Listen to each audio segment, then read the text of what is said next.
So after all of the insanity that we've seen in Jobless Reincarnation, it might sound a little weird to say what I'm about to say, but I'm a huge fan of when a show like Jobless Reincarnation opens its world and its history beyond what we've experienced up until that point, where characters get a shattering realization of sorts.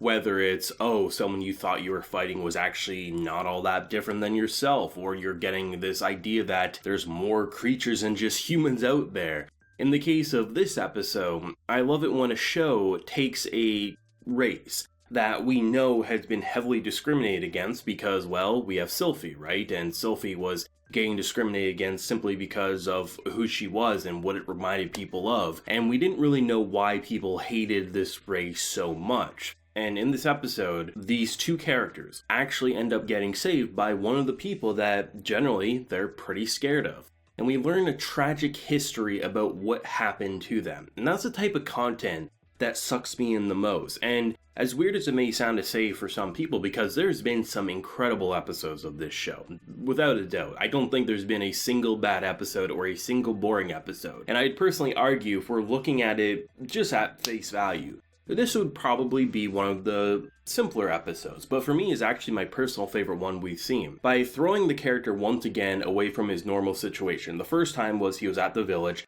then he gets transported to be an instructor. And now, after growing accustomed to his new kind of like high-class society life, he literally is now thrown into demon territory where a lot of bad things can happen, where there's giant tortoise shells wandering the earth that could literally snip off your head like it's a piece of lettuce. That you have characters like Roxy's village where they literally live in those shells because what better type of bricks could you use to form your house? There isn't much better than a giant tortoise shell. I love it when a character like Ruijerd who gets pumped up and you think, oh, if we didn't have the conversation with the god beforehand, what would our natural thought been? We probably would have just thought he was a very kind of like emotionless. That's the race. They're emotionless, but they have good intentions. But by starting the episode off by having literally Voice of God pop up saying, wow, you've been having a pretty interesting life. And I think I really like Rudy's reaction a lot because he's assuming, wow, you really screwed me over. You made me think I had this great life.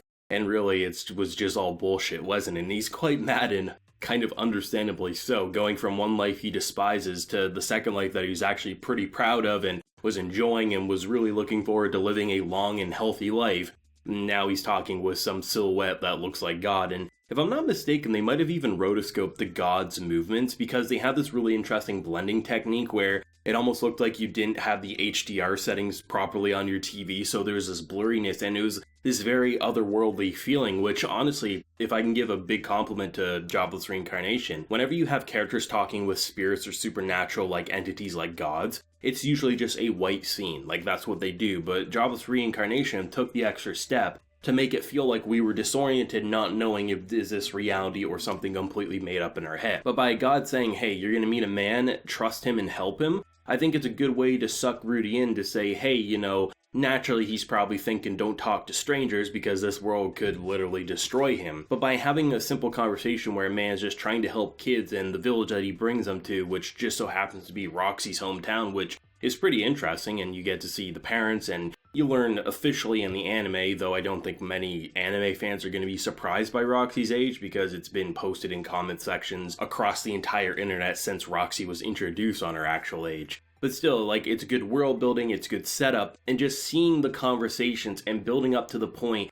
that we have this history lesson that this proud clan fought for someone. They were given these spears, and they were so betrayed because the spears are literally their souls. So like, you give them anything, whether it was intentional or not. I mean, it seems to be the case. I mean, just the whole fact that a father had to be saved by his own child by having the child's spear save his soul before it's too late. That's the type of content that just shakes a foundation. I don't think many people are going to be shocked that this clan and this tribe aren't actually bad people. But the thing in terms of like the direction they took in terms of exploring that reveal, I think was really interesting because as soon as you meet the guy, you don't think he's going to cut off your head and boil you into a pot for stew, but at the same time, there's clearly more than meets the eye with this character. And by like Rudy just kind of casually watching from a distance, obviously not scared of him. I mean, he was at first because obviously he was taught a certain thing, but he remembers the whole conversation and he just decides to give him a chance. Though I do have to say, seeing our girl like legit shit her pants,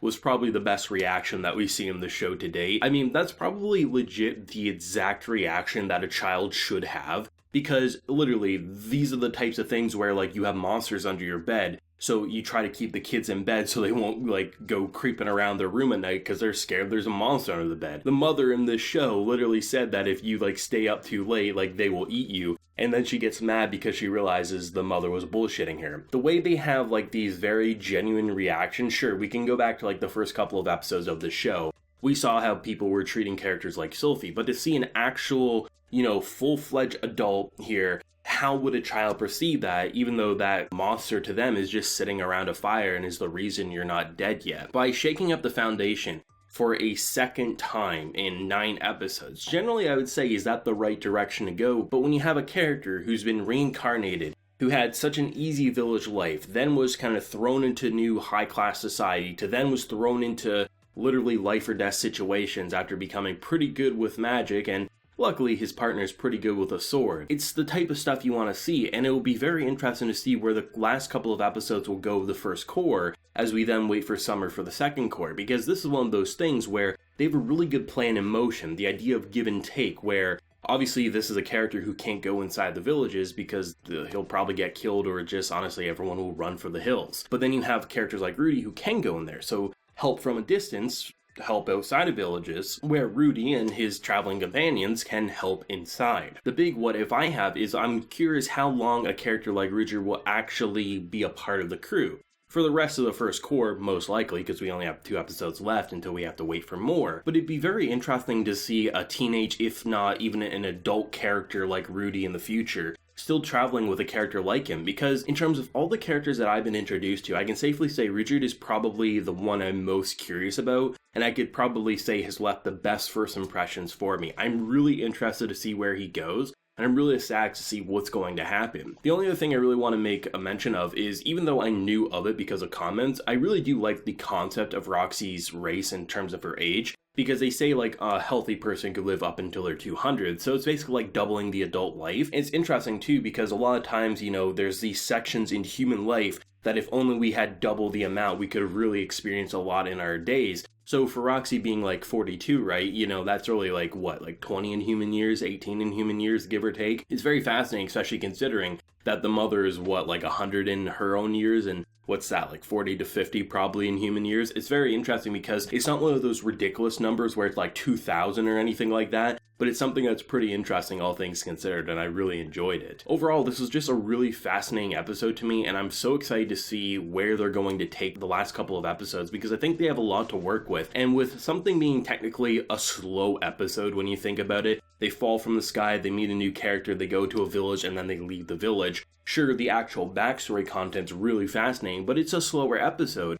But I have to say, it sucked me in the most out of anything I've seen in the show so far. And if the world has once again opened up to brand new territory, honestly, the sky should be the limit going forward, and I'm really excited to see what they're going to do with the final stretch here. Let me know your thoughts and feelings down below. What did you think of the new character Ruger, and what was your personal favorite moment? If you enjoyed the video, leave a like, share your support, and hit that subscribe button if you're happy and you're around here. So until next time, everyone, please take care and have a good one.